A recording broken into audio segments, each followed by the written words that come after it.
Los rebeldes norteamericanos se enfrentan a la mayor superpotencia de la época. Una guerra en circunstancias abrumadoramente adversas. Para derrotar a los británicos necesitan servicios secretos,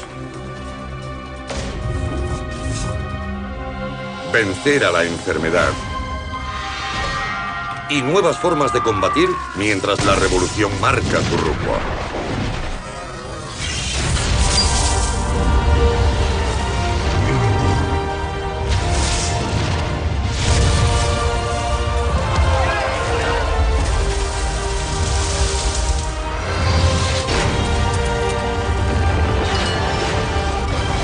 América, la historia de Estados Unidos. Revolución.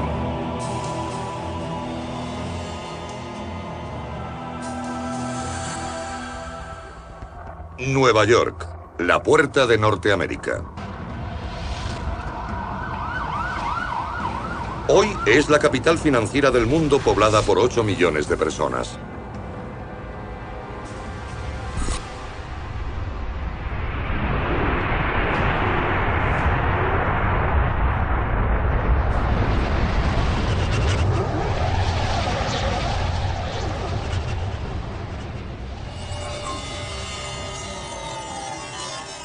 En junio de 1776, es una ciudad de solo 20.000 habitantes.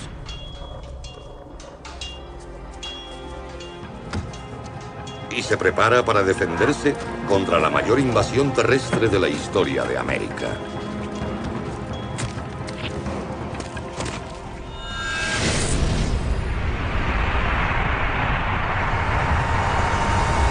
A 5 kilómetros al norte de Wall Street, donde hoy está el cruce de la calle 23 con la avenida Lexington, los rebeldes se atrincheran para defender Nueva York en Kips Bay. El comandante del ejército rebelde es el general George Washington, quien ya ha expulsado a los británicos de Boston en una sorpresiva victoria contra fuerzas superiores.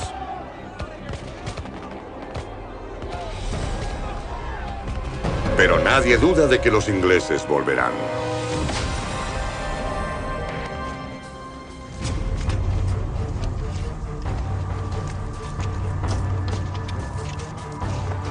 Se acerca la hora de la que dependen el honor y el éxito de este ejército y la seguridad de nuestro país ensangrentado.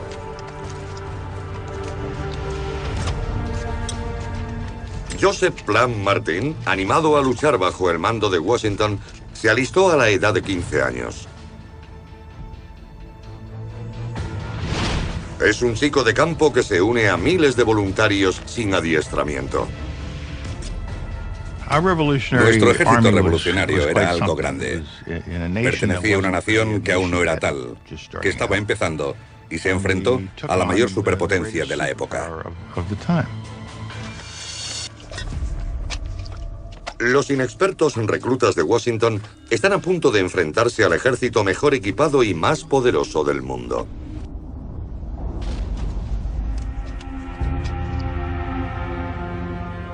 El 29 de junio, 45 buques de guerra británicos se concentran a unos kilómetros de la isla de Manhattan.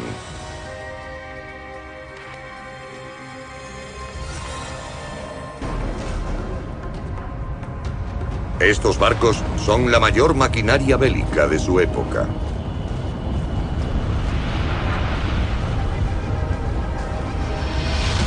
Construido con más de 2.000 árboles centenarios, cada uno transporta cientos de soldados.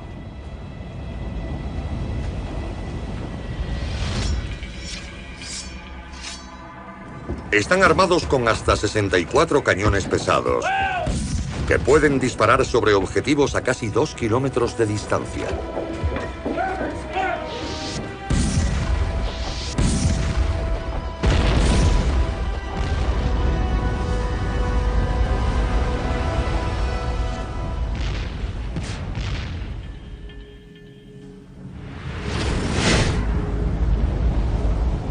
Otros 350 buques ya han zarpado para unirse a ellos. El plan británico es aterrorizar a los rebeldes hasta someterlos.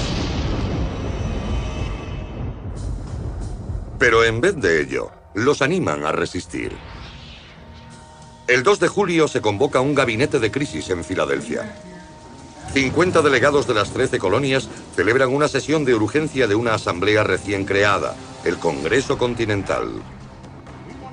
Entre ellos hay radicales como Benjamin Franklin, Thomas Jefferson y John Adams. Lo que debaten es nada menos que alta traición, la independencia total de Gran Bretaña. El castigo es la muerte. Estamos en plena revolución, la más absoluta de la historia. Es el nacimiento de la democracia estadounidense. Debemos esperar un gran derramamiento de sangre para conseguirla. Algunos delegados no creen que los rebeldes tengan alguna posibilidad. Estamos a punto de afrontar la tormenta en un esquife de papel. Pero los que dudan son superados por casi 5-1. El 4 de julio de 1776, los delegados ratifican un documento que cambiará el mundo: la Declaración de Independencia de los Estados Unidos de América. Mantenemos que estas verdades son evidentes, que todos los hombres son creados iguales, que son dotados por su Creador de ciertos derechos inalienables. Reflexionemos sobre ello. Dice que los derechos no provienen del rey ni del gobernador, sino de Dios. Y lo que es más, no se pueden arrebatar, son inalienables. Todos los grupos, negros, mujeres, homosexuales, todos consideran la Declaración de Independencia como una forma de decir que también son estadounidenses. Así que es el credo de Estados Unidos. Que entre ellos están la vida, la libertad y la búsqueda de la felicidad. No se puede evitar una conmoción cuando se leen estas palabras. Uno siente la emoción de encontrarse en la cúspide de algo muy profundo. Podemos ser libres.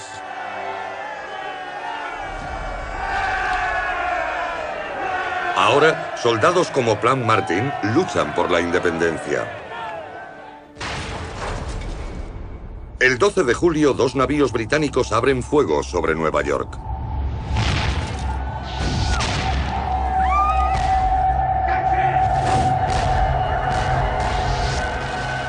Debió horrorizar, porque hasta entonces Nueva York había sido una ciudad bastante tranquila, una ciudad comercial.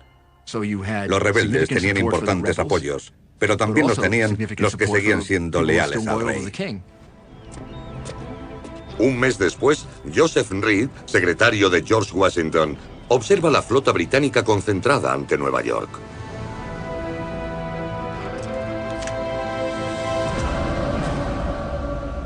Más de 400 buques, la mayor fuerza naval británica hasta el desembarco de Normandía. 32.000 soldados se preparan para asaltar la isla de Manhattan. Son el doble que los rebeldes.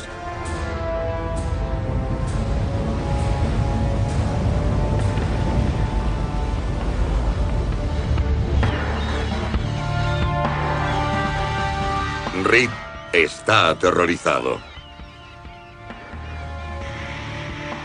Cuando miro y veo la prodigiosa flota que han reunido, no puedo evitar sentirme asombrado ante un pueblo que navega 3.000 millas con semejante riesgo, dificultades y gastos para robar, saquear y destruir a otro pueblo, porque éste no tiende sus vidas y sus fortunas a sus pies. La ciudad de Nueva York no sufrirá un ataque semejante hasta el 11 de septiembre de 2001.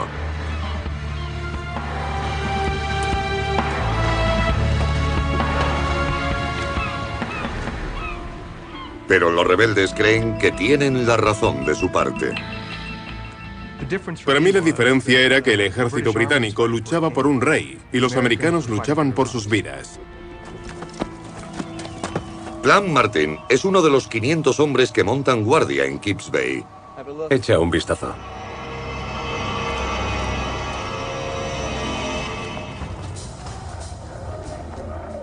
Lo primero que vieron nuestros ojos fueron los 4 buques anclados a distancia de tiro de mosquete. El Fénix. Podía leer su nombre con la misma claridad que si estuviera bajo su popa.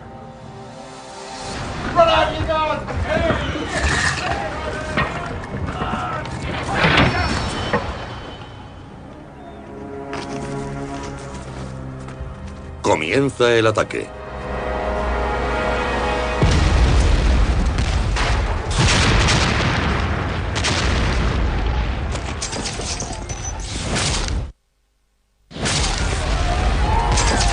Septiembre de 1776. La ciudad de Nueva York está bajo el fuego.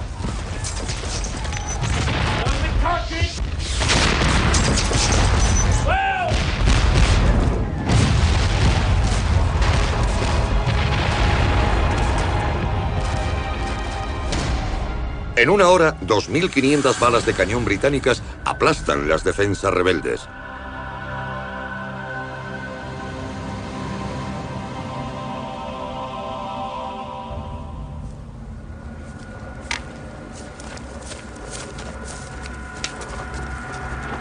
$4.000 soldados ingleses irrumpen en Manhattan.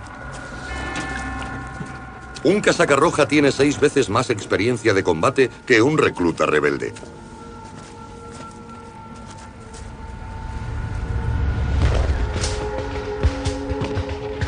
Recuperad las líneas. El ejército de Washington se derrumba. Mantened las líneas, muchachos. Se retiran por un antiguo sendero indio que más tarde se conocerá como Broadway. El 20 de septiembre arde Nueva York, ocupada por los británicos.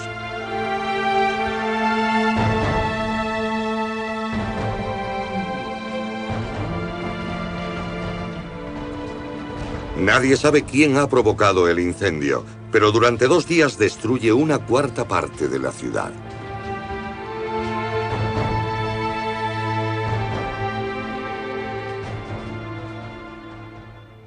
Eso nos da una idea de cuánto estaba dispuesta a resistir la gente que quería ser libre.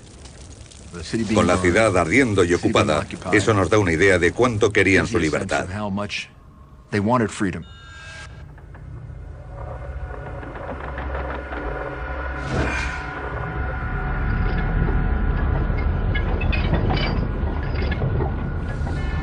Miles de prisioneros rebeldes son encerrados en buques prisión en el puerto de Nueva York.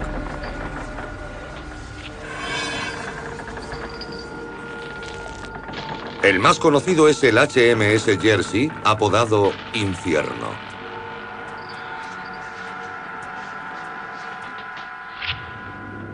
Un prisionero fugado, Robert Sheffield, narró su calvario. El ambiente era tan fétido que la lámpara no podía seguir ardiendo y no se podían encontrar los cuerpos hasta que llevaban 10 días muertos. Murieron 9 de cada 10 prisioneros. Hay un monumento conmemorativo en Brooklyn a los que murieron en los barcos prisión británicos en el puerto de Nueva York. Miles de norteamericanos. Más de 12.000 prisioneros rebeldes murieron en los barcos prisión, el triple de los que cayeron en combate. La pérdida de Nueva York es la primera derrota de Washington como comandante en jefe.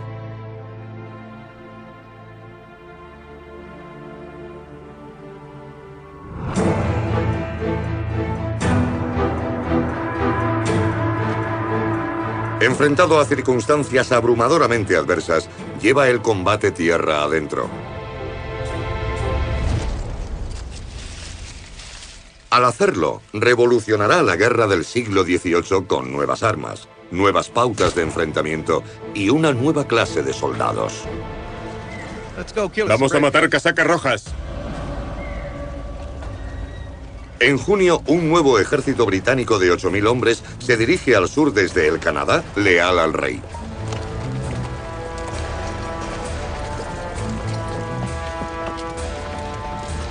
Al mando va el general John Burgoyne, uno de los mejores jefes de caballería del ejército británico.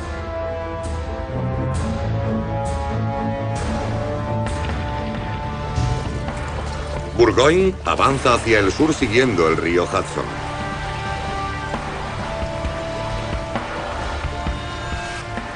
Su ejército es como una ciudad ambulante. Los casacas rojas van acompañados de 2000 mujeres, criadas y esposas incluidas.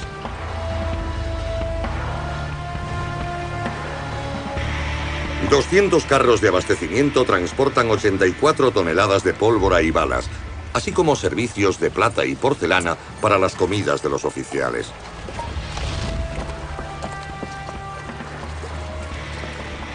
El plan de Burgoyne es sencillo. Marcha desde St. John, en Canadá, hasta Saratoga, a 270 kilómetros al sur, en el interior de la colonia de Nueva York. Desde allí conectará con el victorioso ejército británico en la ciudad de Nueva York, dividiendo las colonias en dos. Pero desde el principio su avance está plagado de dificultades. El problema fue que estaban en lo que podríamos llamar campaña de contrainsurgencia, en la que al atravesar el territorio y atacar a los granjeros, se creaban enemigos por donde pasaban. Ahora Washington despliega una táctica casi desconocida en Europa: la guerra de guerrilla.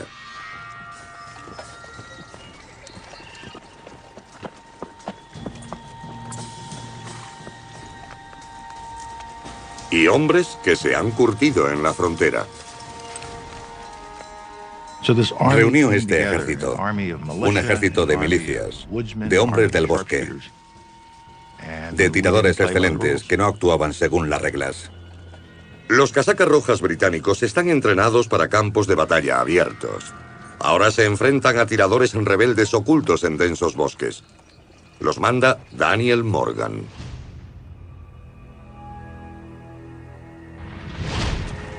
Ha sido designado por Washington coronel de un cuerpo de élite de 500 fusileros. Era un hombre hecho a sí mismo, y aunque no se educó en una buena escuela, era inteligente, duro y estaba dispuesto a dar un paso al frente cuando llegaba la hora. Era el hombre perfecto en el momento justo.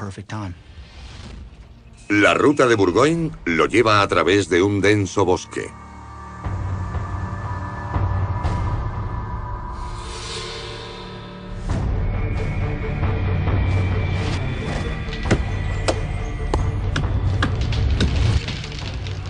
Los árboles que sirvieron para construir buques británicos ahora se convierten en obstáculos en rebeldes.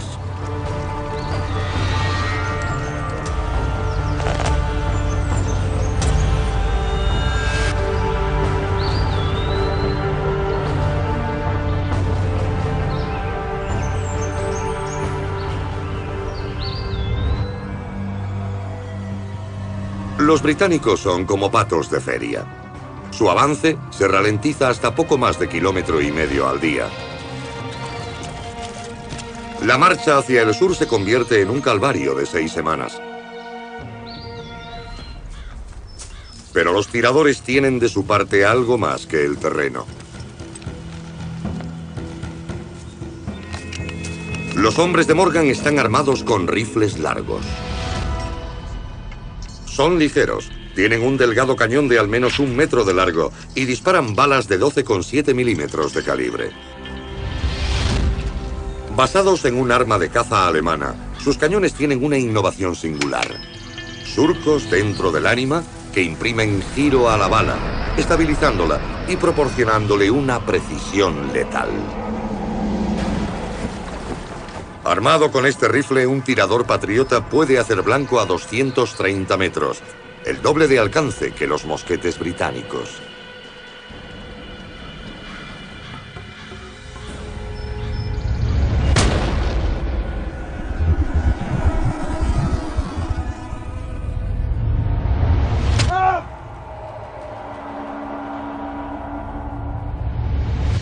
Morgan ataca primero a los exploradores nativos de Burgoyne. 400 de ellos se han aliado con los británicos para conservar sus tierras ancestrales. Pero Morgan y sus hombres emplean ahora tácticas tradicionales de los nativos contra ellos. Atacan empleando la velocidad, el sigilo y la sorpresa. Después de 3 meses, todos los exploradores han muerto o han desertado. Con ellos se va el conocimiento del terreno. Los rebeldes apuntan ahora sobre nuevos blancos, adoptando tácticas que reescribirán las reglas de la guerra.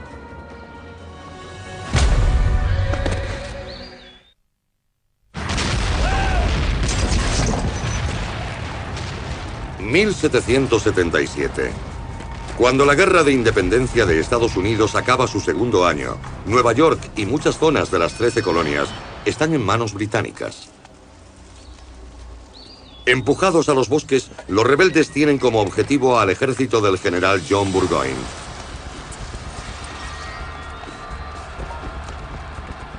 Sus hombres son tiroteados por los fusileros rebeldes que emplean tácticas nuevas y controvertidas.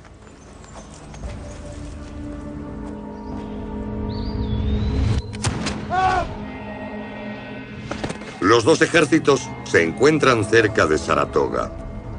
Aquí los rebeldes rompen las reglas de la guerra del siglo XVIII y comienzan a disparar a los oficiales británicos. El plan es dejar a la infantería sin mandos.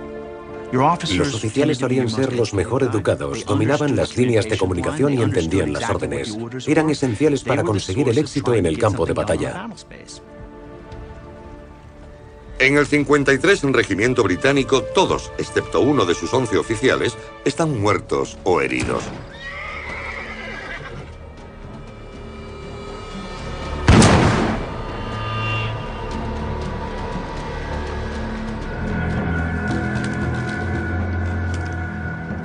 Los ingleses son forzados a defenderse, reagrupándose bajo el mando del general Simon Fraser, que dirige el contraataque. Daniel Morgan, comandante de los tiradores de élite, actúa rápidamente. Súbete a ese árbol y elimina al casaca roja del caballo grande. Su mejor tirador es un hombre de la frontera, analfabeto y oriundo de Irlanda, Tim Murphy.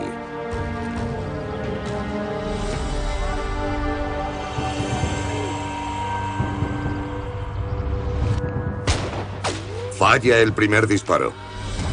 ¡A la izquierda! El segundo roza el caballo de Fraser. ¡Muy alto! ¡Carga de nuevo! ¡Acaba con él!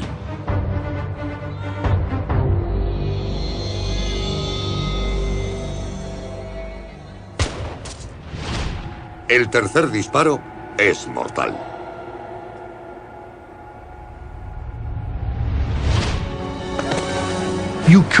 Se podría decir que quien disparó la bala que acabó con Simon Fraser hizo tanto como los padres fundadores para establecer la independencia de Estados Unidos.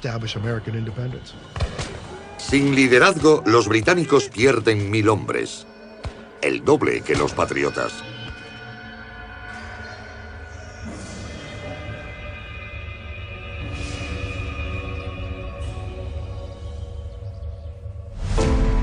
El 17 de octubre de 1777, el general Burgoyne se rinde.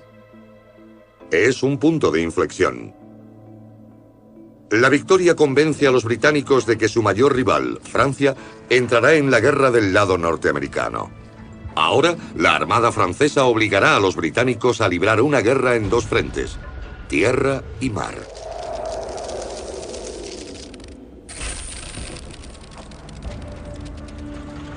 Pero al acercarse el invierno, el ejército de Washington tiene que enfrentarse a su mayor desafío en un lugar llamado Valley Forge, en Pensilvania.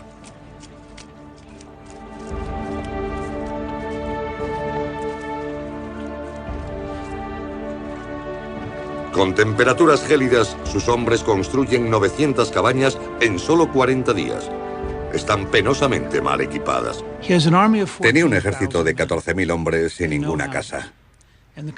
El Congreso Continental no había conseguido facilitarle recursos y con fuerza de voluntad, coraje, liderazgo y engaños tenía que mantener unido al ejército en medio de un invierno terrible. Joseph Plum Martin, veterano de la batalla de Nueva York, llega a Valley Forge. Es un lugar desolado. Estamos en una situación verdaderamente triste. No hay ropa ni provisiones. Es de lo más descorazonador. Nuestra perspectiva es sombría. Sí, soldado. Esto va a doler un poco. Aprieta los dientes. El cirujano Alvy James Waldo observa cómo el ejército de Washington se encamina hacia la crisis. Los hombres, que han tenido una sorprendente buena salud, están cada vez más enfermos debido a las fatigas sufridas en esta campaña. Si no mantenemos esto limpio, vas a tener que volver enseguida. Una quinta parte de los soldados no tiene calzado. Con poca agua limpia, la disentería se extiende por el campamento. En pocas semanas, 2000 hombres enferman y se les acaba la carne. Con los últimos 25 barriles de harina, los hombres sobreviven con pastel de fuego, una mezcla de harina y agua.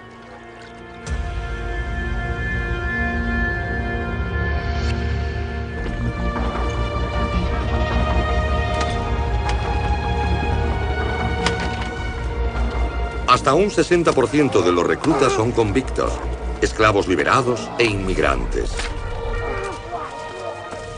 Mantener unido este ejército indisciplinado es la prueba definitiva del liderazgo de Washington. Tenía la confianza de que si querían libertad, eso era lo que les iba a costar. Les iba a costar sacrificio, sangre, inviernos helados en Valley Forge. Les iba a costar bajas. Washington era un gran general, capaz de animar a su ejército en Valley Forge durante el invierno y que pudiera combatir. Ojalá hubiera estado allí y hubiera podido luchar para él, lo habría hecho sin dudar.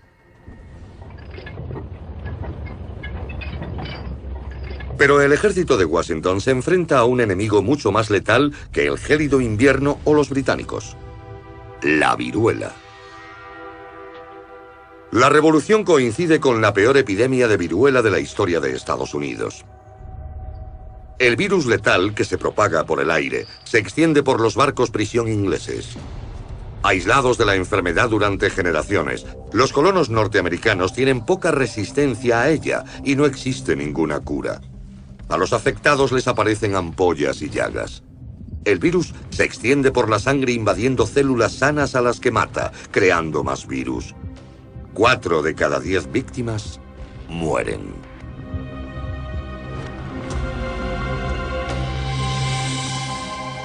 Cuando la viruela llega a Valley Forge, se propaga rápidamente por las apiñadas cabañas. Washington sobrevivió a la viruela de niño y ahora decide correr el riesgo con uno de los experimentos más temerarios de la historia militar de Estados Unidos. Sus cirujanos han aprendido la inoculación de los esclavos africanos. Recogen pus de un afectado de viruela y extienden el virus vivo en cortes de la piel de un paciente sano.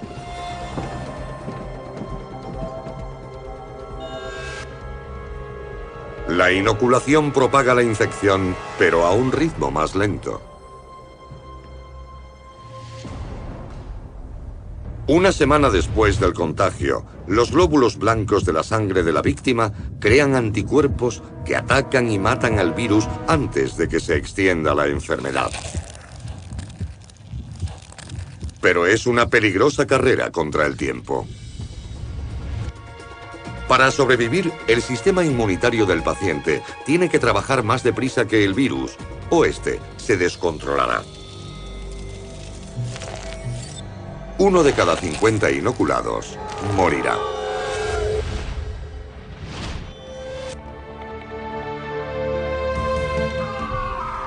Pero la apuesta de Washington da resultado para la mayoría. Los nuevos casos de viruela se reducen de varios miles a unas pocas docenas. Pero para ganar la guerra contra los británicos, las inexpertas tropas de Washington deben transformarse en una auténtica máquina de combate. Una tarea que recae sobre un héroe insólito.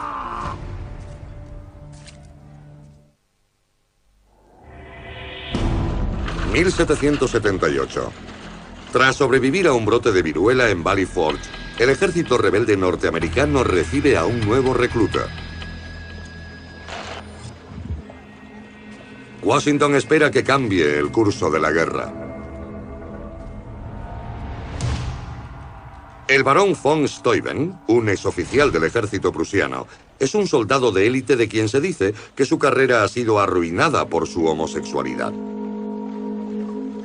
Washington lo convierte en uno de los hombres más poderosos bajo su mando.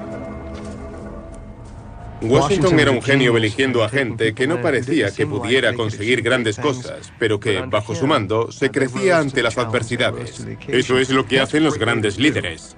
La labor de von Steuben es reinventar al desmoralizado ejército rebelde para que pueda enfrentarse a los británicos en campo abierto. Nuestras armas están en una situación horrible, cubiertas de polvo. Nuestros hombres están literalmente desnudos, algunos en toda la extensión de la palabra. Von Steuben comienza por imponer disciplina a los reclutas de Washington. Se encuentra con hombres como ningunos que haya adiestrado antes. El genio de esta nación es totalmente incomparable al de los prusianos, los austriacos o los franceses. Le ordenas a tu soldado que haga algo y lo hace. Pero aquí me veo obligado a decir, esta es la razón por la que tienes que hacerlo. Y entonces lo hace. Von Steuben impone orden, disciplina e higiene en Valley Forge. Retira las letrinas de las zonas de alojamiento. Reconstruye las cocinas en el lado opuesto del campamento y organiza las viviendas por regimientos y compañías. También escribe un manual de instrucción que el ejército estadounidense utiliza todavía en parte. Más rápido. Von Steuben enseña tácticas de combate europeas a un cuerpo de élite de 100 hombres. Cada uno instruirá a 100 más. Además, les enseña a usar un arma nueva y letal. La bayoneta revolucionará la forma de combatir de los rebeldes.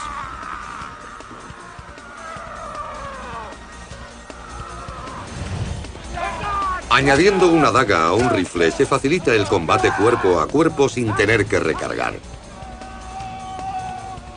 Pero quizá lo más importante de todo es que von Steuben infunde a los rebeldes un nuevo espíritu. Podemos hablar de armas y de cómo algunas de ellas cambian el aspecto de la guerra. Eso es bien cierto. Pero la mayor arma que pueda poseerse está aquí arriba. Hombres como Plan Martin dejan Valley Forge bien instruidos para matar. Mientras ellos se reciclan, otro secreto de guerra ha hecho estragos en la Nueva York ocupada por los británicos. Aquí, una red de espías ha estado pasando información a los rebeldes. Su líder es el propio George Washington. Un hombre que ha pasado a la historia como alguien incapaz de decir una mentira, triunfa como comandante en no menor medida gracias a su talento para engañar. Un general británico afirmará posteriormente que Washington no combatió mejor que sus enemigos, sino que espió mejor que ellos. Esta guerra secreta alcanza un momento crítico cuando los franceses, aliados a los rebeldes, se dirigen al desastre. Se calcula que un 20% de la población de Nueva York sigue siendo leal a los británicos. El precio de los víveres sube un 800%. Una de cada 5 mujeres jóvenes es prostituta. Para los británicos, el comerciante neoyorquino Robert Townsend, un miembro de la milicia unionista que escribe para la prensa del régimen, es leal al rey. Pero para la red de espías de Washington, su nombre en clave es Calper Jr.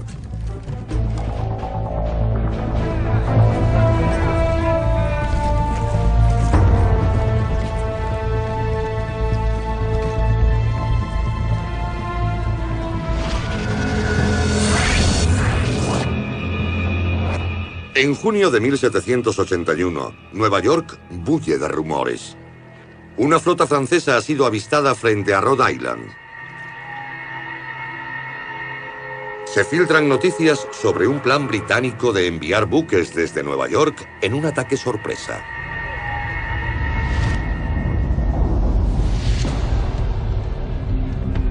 Culper debe informar a Washington para que detenga de alguna forma la flota inglesa. Los espías usan tinta invisible, una avanzada fórmula desconocida para los británicos compuesta de ácido gálico. Solo puede descubrirse frotando el papel con sulfato de hierro.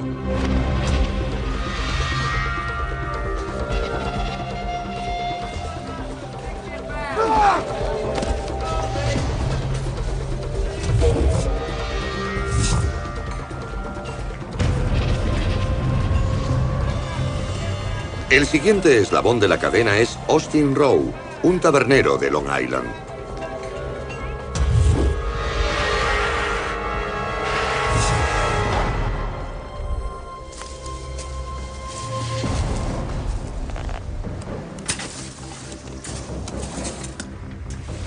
Su contacto, Abraham Boodle, recoge el mensaje y lo entierra en un escondite secreto.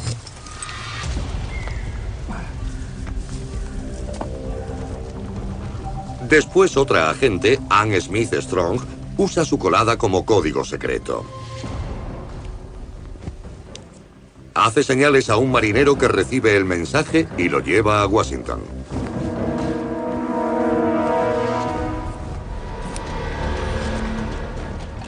Este responde desplazando sus tropas hasta Nueva York, amenazando la ciudad y obligando a la flota inglesa a permanecer en el puerto.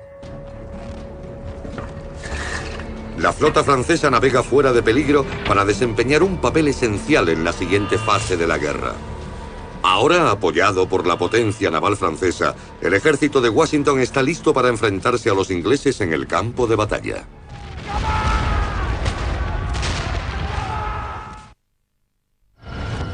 Octubre de 1781.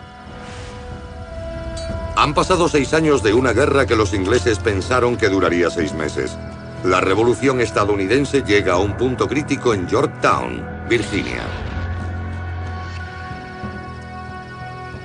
En las trincheras que rodean la ciudad fortificada, Plan Martin, ahora sargento, espera con otros 8.000 soldados rebeldes la señal de ataque. El ejército de Washington se ha reinventado a sí mismo, con tiradores de élite, con adiestramiento, disciplina y nuevas armas. Y con una red de espías que ha salvado a la flota francesa, dando a los rebeldes superioridad en el mar. Los restos del ejército británico están asediados en Yorktown. Atrapados en la ciudad, los casacas rojas esperan refuerzos.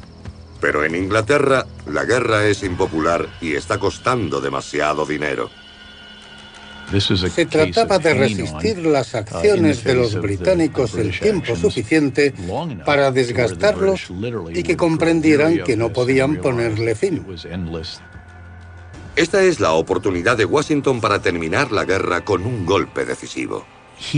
Se aferraba a la idea de ser capaz de resistir solos, de que Estados Unidos era un sueño, y la única manera de alcanzarlo era plantar cara, sacar lo mejor de uno mismo en ese momento y no parar hasta que ese sueño se hiciera realidad. Plan Martin sería uno de los primeros en llegar arriba. Buena suerte.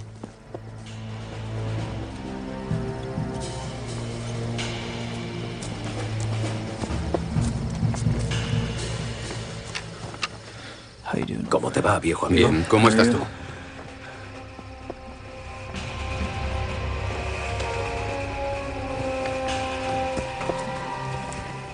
Voy a mirar.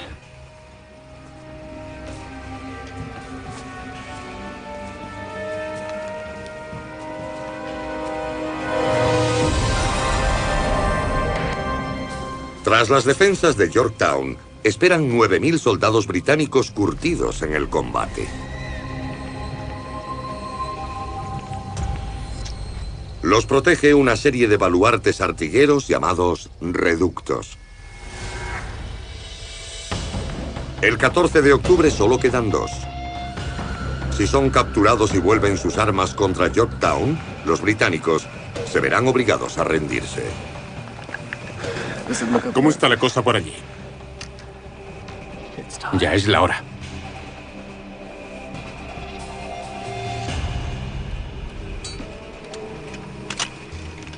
Todas las baterías de nuestra línea están en silencio y esperamos ansiosos la señal.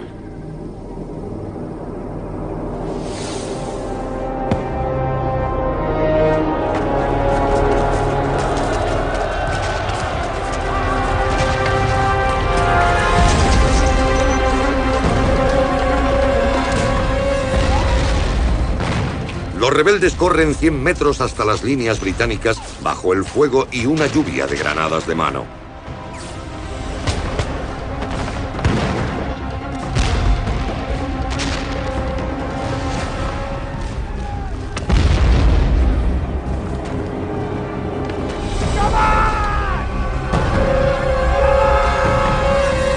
¡400 valientes soldados asaltan el fuerte británico, luchando cuerpo a cuerpo con bayonetas y haciendo retroceder a los casacas rojas.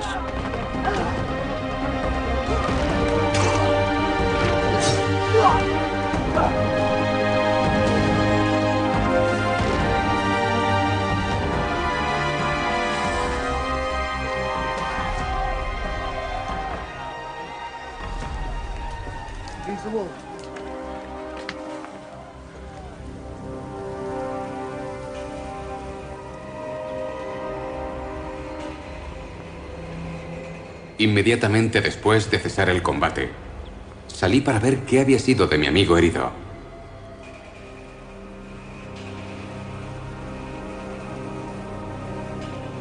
Estaba muerto. 34 camaradas de Martin yacen muertos o heridos. Pero han roto las defensas de Yorktown. 2 días después, los británicos se rinden y empiezan las negociaciones de paz. Tras 6 largos años de lucha, los rebeldes han logrado lo imposible.